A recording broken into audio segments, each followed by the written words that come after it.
Interesting day today.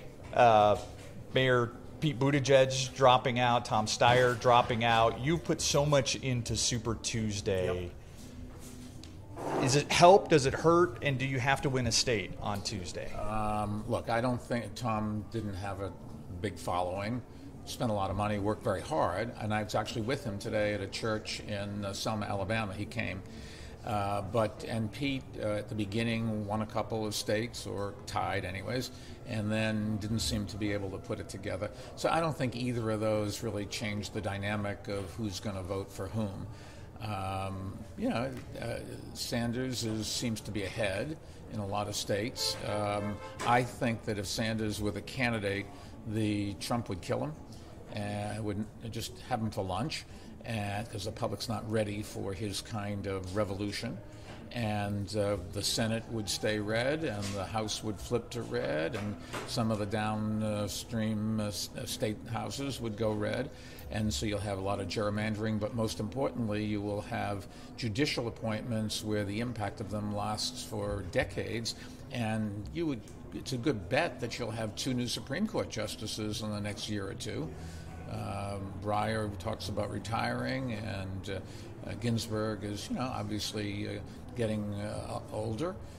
So the impact on this country, if Sanders were to get the nomination, is significant.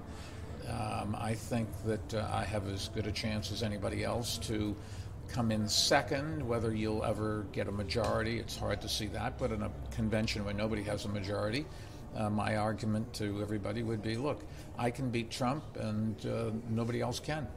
Do you have to win a state on Super Tuesday?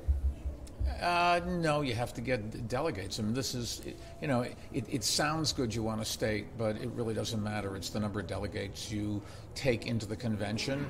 If Sanders does not have a majority, by the time the convention runs around, just has a plurality, then the number 2 person could presumably, in a brokered convention, and we haven't had one in so long, nobody really knows, but that's the theory.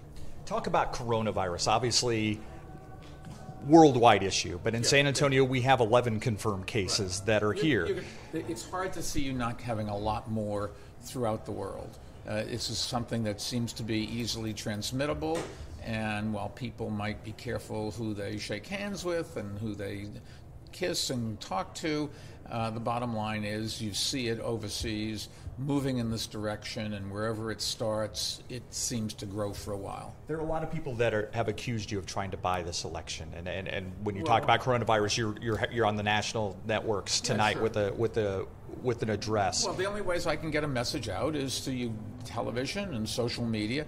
Keep in mind, the other candidates have been working at this for 2 years. And I've been working at this for 14 weeks or something like that. So the only ways I can do it that way.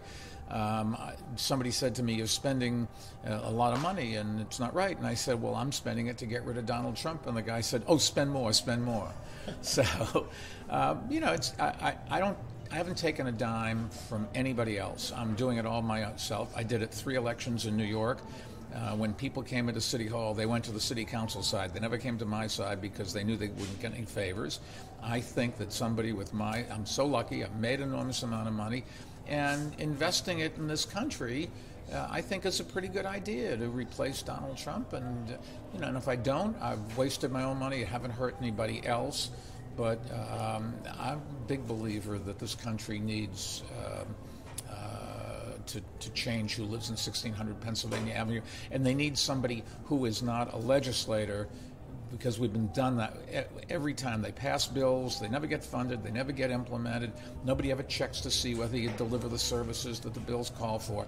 We need a manager, and that's what I do, and that's how I ran New York City, and I think anybody you meet who lived in New York City during those 12 years would say it was the best 12 years the city ever had in modern day. And that's your message tonight? Yes.